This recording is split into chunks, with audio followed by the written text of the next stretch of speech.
Гальюн в камнях нашел. Вот они, джунгли, джунгли, джунгли. И вот он, туалет. Вот он висит на огромном дереве.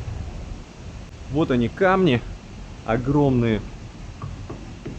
А, это пустышка. И там туалет. А, это настоящий камень. А тот пустышка был. Да, он внутри полый. Немножко даже обидно. А это настоящий камень. Ну, короче, видимо, крышу все-таки из чего-то делали не настоящего. А вот то, что типа стены, типа вот просто камни тут, которые стоят. Ой, я замызгался в дерьме. Ну, в смысле, мхе. Чтобы не было недопонимания, я уточню. Так вот, крышу сделали облегченной, что в принципе логично. Надеюсь, вон те большие камни, они тоже тяжелые.